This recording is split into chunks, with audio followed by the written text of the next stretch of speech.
अगले रोज मैं 12 बजे के करीब जागा। करोंडिया होटल के काउंटर पर बैठा हुआ था। उसने माथे पर हिंदुओं की तरह तिलक लगा रखा था। पास ही एक तश्तरी में लोबान सुलग रहा था। उसके पीछे दीवार पर कृष्ण महाराज की तस्वीर शीशे में जुड़ी हुई थी, जिस पर रतन जौ के फूलों का हार पड़ा हुआ था। मुझे सीढ़ियां उतरते देखकर वो गद्दी से उठा। उसके आगे एक कमरा था। कमरे में आकर उसने मुझे एक संदूक में से तंग मोरी वाला हिंदुआना पाजामा, खद्दर का एक कुर्ता और नया कंबल निकाल दिया। ये सामने गुस्ल खाना है, नहाकर इसी कमरे में रहना, अभी बाहर मत आना। मैंने गुस्ल किया, कमरे में आकर पाजामा कुर्ता पहना और कंबल लपेट कर बैठ गया। इतने में करोंडिया भी वापस आ गया। उसके हाथ में छोटी सी टीन की डिबिया थी, उसमें केसरी रंग था। उसने उंगली उस रंग में डुबोकर मेरे माथे पर तिलक लगाया और बोला, यहाँ किसी से बात मत करना, मैंने सबको यही बताया है कि तुम मेरे गूंगे भांजे हो, समझ गए? और मेरे जाने के थोड़ी देर बाद आना, खाना मिल जाएगा, फिर तुम अपने कमरे में जाकर सो जाना। मैं इस बकबक से पीछा छुड़ाकर पठानकोट की तरफ निकल जाना चाहता था। मेरी मंजिल पठानकोट थी, लेकिन मेरे पास फूटी कौड़ी भी नहीं थी।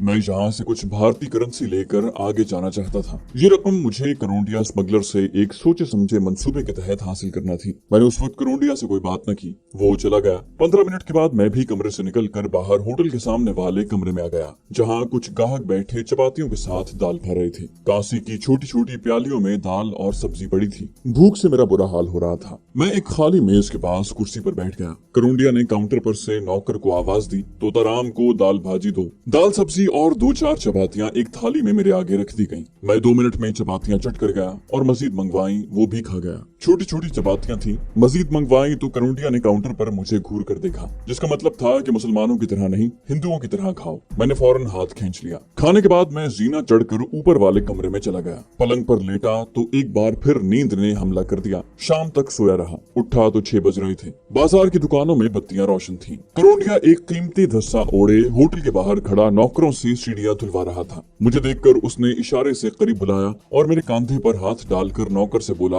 मैं तोताराम को डॉक्टर के पास ले जा रहा हूँ, पीछे ख्याल रखना। वो मुझे लेकर बाजार में से गुजरता हुआ रामबाग की तरफ चला। रामबाग से कुछ फासले पर पुराना गिरजाघर था, जिसके अकब में गंदे नाले के साथ साथ एक कच्चा रास्ता शरीफपुरे की तरफ जाता था। सर्दियों की शाम का सुरमई अंधेरा फैला हुआ था। हम उसी रास्ते पर चलने लगे। करोंडिया कहने लगा, परसों रात मैं तुम्हें लेकर 6 हट्टा जाऊंगा। वहाँ से ट्रेन में बैठकर हमें गुरुसर सतलानी जाना होगा और फिर तुमको सरहद पार करवा दूंगा। लीडर को जाकर कहना कि माल पहुंचा दिया गया है। रकम मैंने वसूल कर ली है। उसमें से आधी रकम का माल खरीद कर स्मगल करवा दूंगा और आधी रकम कराची वाले सेठ को पहुंच जाएगी और वहाँ से वसूल कर ली जाएगी। मैंने करोंडिया से कहा कि मुझे लीडर लाहौर वापस पहुंचकर इस फेरे के 10,000 रुपए देगा, मगर मैं चाहता हूँ कि आधी रकम मुझे इंडिया में अदा कर दी जाए, ताकि मैं यहाँ से अपनी मर्जी की कुछ चीजें ले लूं। करोंडिया ने चौंक कर मेरी तरफ देखा। यहाँ से क्या खरीदोगे? यहाँ खरीदने को है क्या? इलायचियाँ ही हैं, वो मैं अगले हफ्ते यहाँ से स्मगल करवा रहा हूँ। मैंने कहा, मैं अपनी भाभी और बहन के लिए 2-4 कीमती बनारसी साड़ियाँ खरीद कर ले जाना चाहता हूँ। करोंडिया ने सरदनिश के अंदाज में कहा,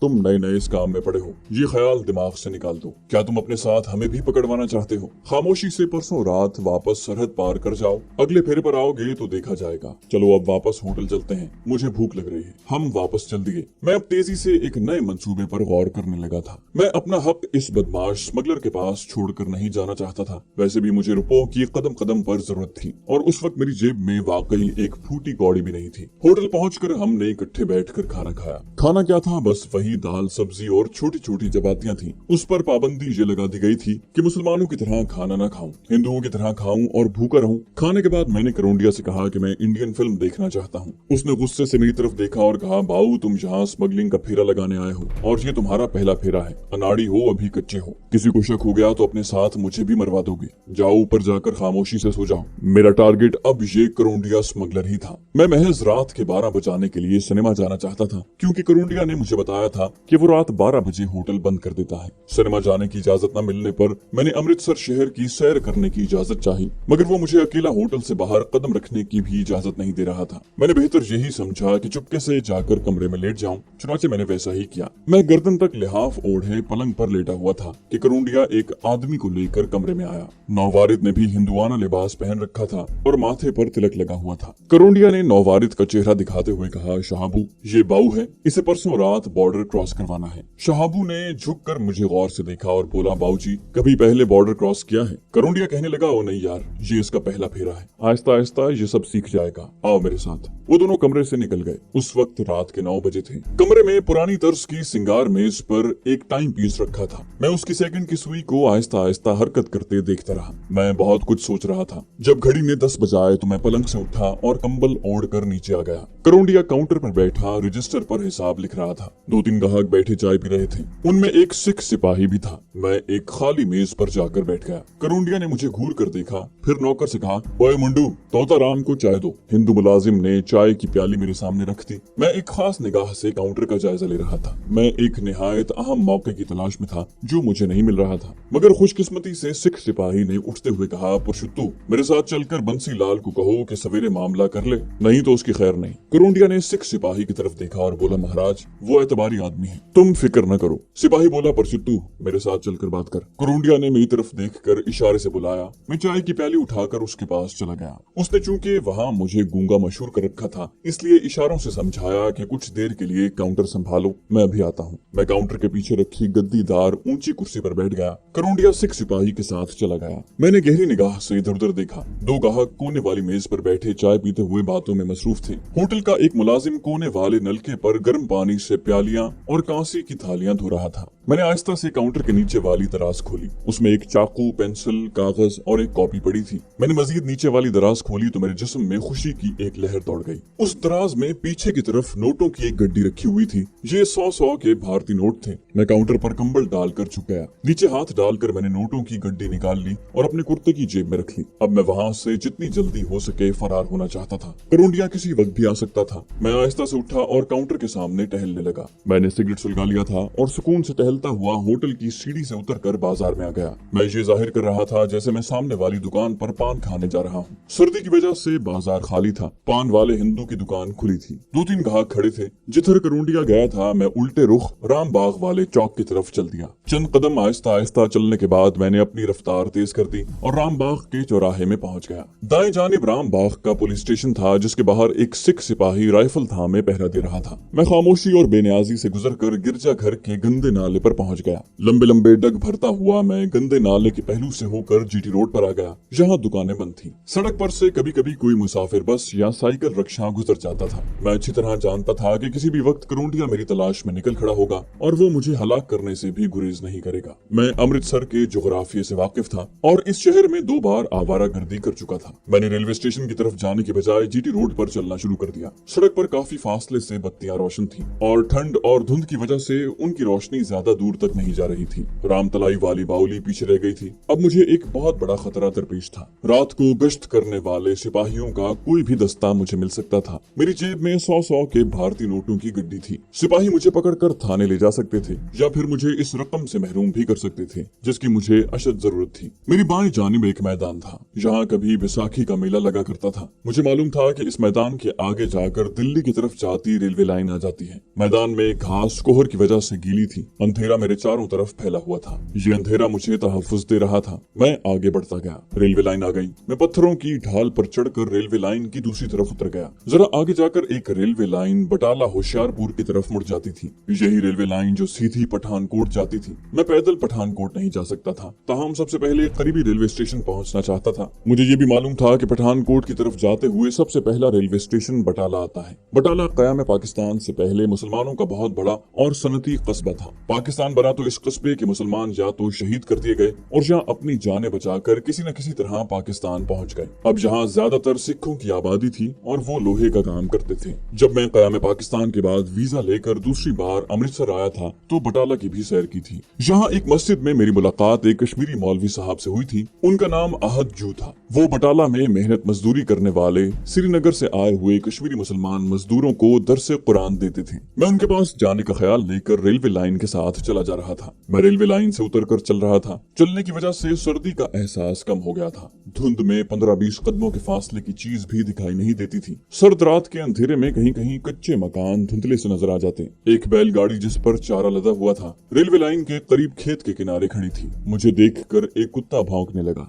वो बैलगाड़ी के नीचे सो रहा था कि मेरी बू पाकर होशियार हो गया। मैंने अपना सफर जारी रखा। कुत्ता कुछ देर भौंकने के बाद वापस जाकर सो गया। मेरी कलाई पर घड़ी बंधी हुई थी जिसकी सुइयां धुंधली सी चमक रही थी। रात के 11 बजने वाले थे। करोंडिया को अब तक पता चल गया होगा कि मैं उसके रुपए लेकर फरार हो गया हूँ। वो जरूर मेरी तलाश में होगा। हो सकता है उसके आदमी मुझे रेलवे स्टेशन पर तलाश कर रहे हों। ये भी हो सकता है कि वो दिल में फैसला करके खामोश होकर बैठ गया हो कि वो अपनी रकम ला लाहौर के लीडर से मेरे फेरे की उजरत से वसूल कर लेगा। बहरहाल इतना मुझे इत्मीनान था कि वो कम से कम बटाला जाने वाली रेलवे लाइन की तरफ नहीं आएगा, मगर बटाला अभी दूर था, जवानी का खून था, मुझे थकावट महसूस नहीं हो रही थी और मेरा पैदल सफर जारी था। मैं सोच रहा था कि ये वो रास्ता है जहाँ से क़याम पाकिस्तान यानी अगस्त 1947 में मुसलमानों के लुटे पटे काफिले पाकिस्तान की तरफ रवाना हुए थे। उन पर जगह जगह हमले हुए, औरतें अगवा कर ली गईं और मर्दों को शहीद कर दिया गया था। मुझे वीरान रात के सन्नाटे में मुसलमान औरतों और बच्चों की चीखें सुनाई देने लगी और मैं सर से पांव तक कांप गया। मैं चलते चलते थक कर एक जगह सस्ताने बैठ गया और जेब से गड्डी निकाल कर नोट गिनने लगा। 4,500 रुपए की रकम थी।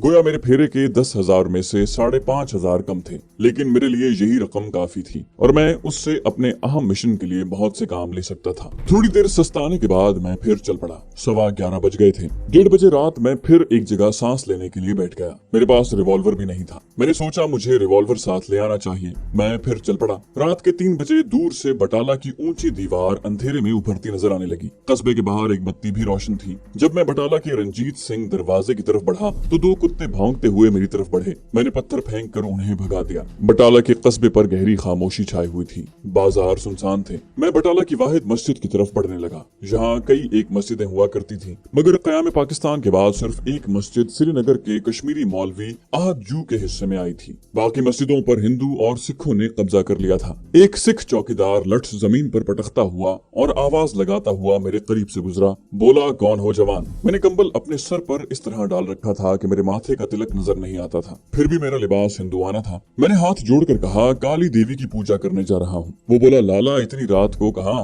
मैंने कहा, महाराज वेदों का पाठ करना है, ब्राह्मण हूँ, कायस्थ ब्राह्मण हूँ जी, मंत्रों का जाप भी करना है। वो बोला, जाओ जाओ लाला, दिमाग न खाओ। सिख चौकीदार ये कहकर जमीन पर लठ मारता आगे बढ़ गया। मैं तेजी से बाजार में घूमकर एक तंग सी गली में दाखिल हो गया। ये गली आगे जाकर उस बाजार में आ जाती थी जिसकी नुक्कड़ पर मस्जिद थी। मस्जिद का दरवाजा अंदर से बंद था। मैंने आहिस्ता से दस्तक दी। मेरी टांगे थकान से चूर हो रही थी, नींद गायब थी और पाँव दुख रहे थे। एक जूता भी फट गया था। मैंने 2-3 बार दरवाजा खटखटाया, अंदर से कोई जवाब न मिला। गालिबन मौलवी साहब हुजरे में लिहाफ ओढ़े गहरी नींद सो रहे थे। मैं दस्तक भी आहिस्ता आहिस्ता दे रहा था। मैं दीवार से मस्जिद के सहन में उतर गया। सहन का फर्श बर्फ की तरह ठंडा था। सामने मस्जिद के मेहराबी 2 दरवाजे थे जिन पर नमदे पड़े हुए थे। एक जानिब मौलवी साहब का हुजरा था। हुजरे का दरवाजा बंद था। मैंने दरवाजे पर दस्तक दी। तीसरी दस्तक पर अंदर से आवाज आई, कौन है भाई? मैंने किवाड़ की दर्ज के साथ मुंह लगाकर कहा, अस्सलाम वालेकुम मौलवी साहब, दरवाजा खोलिए, मुझे एक जरूरी काम है। वो बोले, इस वक्त क्या काम आन पड़ा भाई, कौन हो तुम? मैंने कहा, मैं मुसलमान हूँ, दरवाजा तो खोलिए,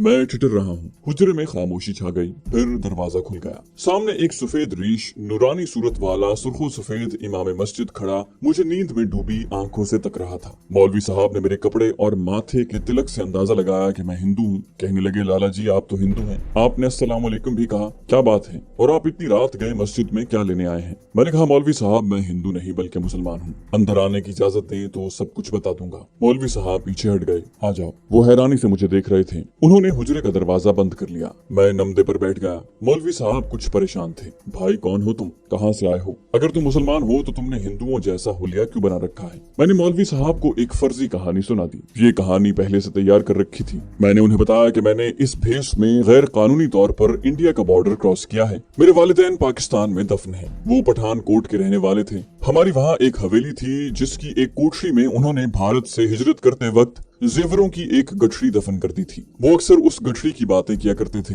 उनके मरने के बाद मैं अकेला रह गया और मुझ पर मसाइब के पहाड़ टूट पड़े। जब मैं बड़ा हुआ तो ख्याल आया कि क्यों ना पठानकोट जाकर अपने बाप की हवेली में से वो जेवरात निकाल कर ले आऊं। इस ख्याल से मैंने वीजा हासिल करने की कोशिश की मगर नाकाम रहा। मैंने एक स्मगलर से साजबाज की और उसने मुझे बॉर्डर क्रॉस करवा दिया। मैं अमृतसर रेलवे स्टेशन पर पठानकोट जाने वाली गाड़ी का इंतजार कर रहा था। एक सिख सिपाही को मुझ पर शुबा हो गया, लेकिन मैं वहाँ से भाग उठा और अब अमृतसर से पैदल ही उनके पास आया हूँ। मौलवी साहब मुझे शक की नजरों से देख रहे थे। बोले, तुम्हें मेरा पता किसने बताया? मैंने कहा, इससे पहले मैं एक बार अमृतसर का चक्कर लगा चुका हूँ। तब मैं बटाला भी आया था और मैंने ये मस्जिद भी देखी थी। मुझे ये भी मालूम हुआ था कि बटाले में सिर्फ यही एक ऐसी मस्जिद है जहाँ एक कश्मीरी मुसलमान मौलाना बाजमात नमाज पढ़ाते हैं। वो बोले, देखो भाई, अगर मैं तुम्हारी कहानी सच मान लूँ तो भी मैं सिवाय इसके कोई मदद नहीं कर सकता कि तुम्हें रात अपने हुजरे में रहने की इजाजत दे दूं और सुबह रुखसत कर दूं। अगर किसी को पता चल गया कि मैंने भारत में गैर कानूनी तौर पर दाखिल होने वाले एक पाकिस्तानी को पनाह दे रखी है तो पुलिस न सिर्फ मुझे गिरफ्तार कर लेगी